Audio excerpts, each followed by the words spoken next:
दोस्तों नमस्कार। बिहनिया संजय से मैं कौशल तिवारी। काशी स्वर्ग का मार्ग है, काशी मुक्ति का मार्ग है, लेकिन कुछ दिए आरती के थाल में रखने के लिए होते हैं और कुछ दिए सिर्फ मरने वालों के सिरहाने के पास रखने के लिए होता है। यह हम देखकर सहज ही अंदाजा लगा सकते हैं, लेकिन मानव मन का क्या, मानव करतूतों का क्या, उसे हम कैसे समझ।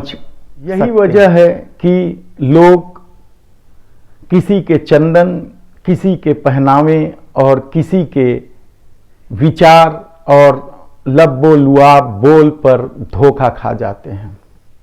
तब सवाल बहुत से हैं कि जब प्रधानमंत्री 2 दिन काशी में आध्यात्मिक और राजनीतिक कारणों से 2 दिन बिताए, ऐसे समय में एक बड़ा ही मामला सामने आया।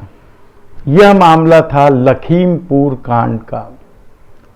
जब प्रधानमंत्री नरेंद्र मोदी आध्यात्मिक कार्य में लीन रहे होंगे, शायद उसी समय एसआईटी ने अपनी रिपोर्ट दायर करते हुए कहा कि लखीमपुर में किसानों को कुचलने की जो कोशिश हुई है वह दुर्घटना नहीं, एक साजिश थी, सोची समझी साजिश थी, जिसे कई दिनों पहले रचा गया था।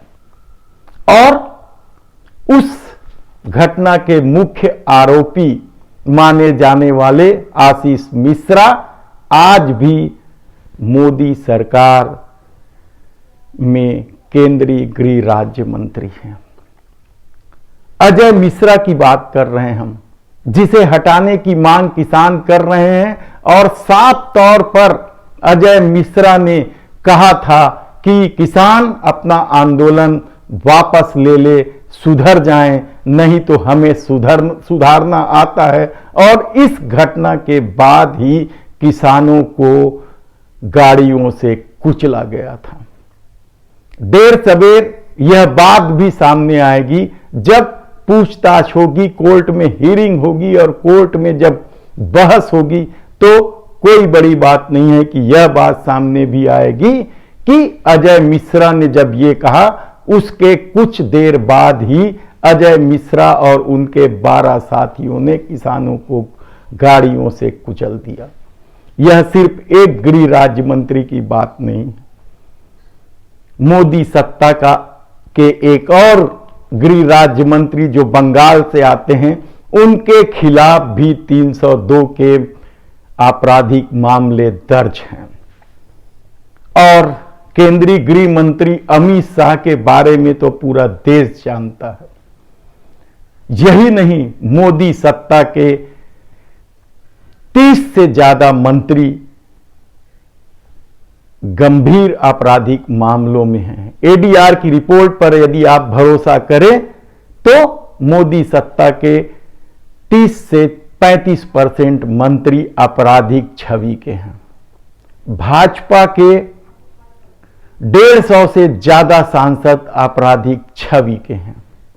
तब सवाल यह है कि क्या आध्यात्मिक कार्य, राजनीतिक कार्य कानून से परे है?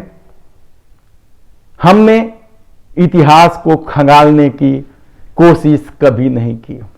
आसाराम, रामपाल, राम रहीम, निर्मल बाबा से लेकर बाबाओं के बाबा जो आजकल बिजनेस कर रहे हैं, कौन नहीं जानता है कि वे कितने आध्यात्मिक हैं, वे कितने धार्मिक हैं। और उससे भी आगे बढ़ जाइए आप, रावण धार्मिक प्रवृत्ति के थे, वे शिव के सबसे बड़े भक्त थे, यज्ञ अनुष्ठान सब करते थे, लेकिन उनकी प्रवृत्तियां क्या थी? यानी किसी की हरकत से आप उसके विचार और उसकी प्रवृत्ति को नहीं पहचान सकते। तब सवाल यह है कि यदि काशी में मुक्ति का मार्ग तलाशने सारी दुनिया से सनातनी पहुंचते हैं, तो उसी काशी से क्या लखनऊ और दिल्ली का मार्ग तलाशा जा रहा है? सवाल बहुत से हैं। सवाल सत्ता की अपनी करतूतों की लंबी फेहरिस्त है। खून निचोड़ने वाला टैक्स पेट्रोल और डीजल में क्या जनता आसानी से भूल जाएगी और उस लब्बो लुआब पर वापस सत्ता सौंप देगी? क्या पेगासस हथियार का सच यह देश भूल जाएगा? कोरोना की लापरवाही और नरसंहार के चलते अस्पतालों में दम तोड़ते लोग, ऑक्सीजन के अभाव में सड़कों पर तड़पते लोग, चिताओं की लंबी लाइनें और गंगा में बहती लाशें, सब कुछ इसी सत्ता के समय तो लोगों ने देखा है, महसूस किया है।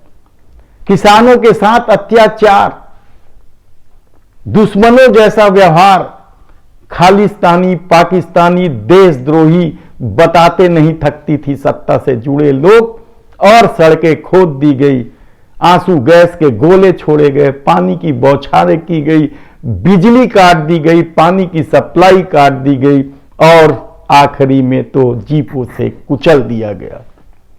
ये कैसी प्रवृत्ति है? ये कैसी आध्यात्मिक रास्ता है? जरा एक बार जरूर सोचिए। मैंने पहले ही कहा कि आसाराम, रामपाल, निर्मल बाबा, राम रहीम सभी तो धार्मिक प्रवृत्ति के थे, रावण भी तो धार्मिक प्रवृत्ति के थे।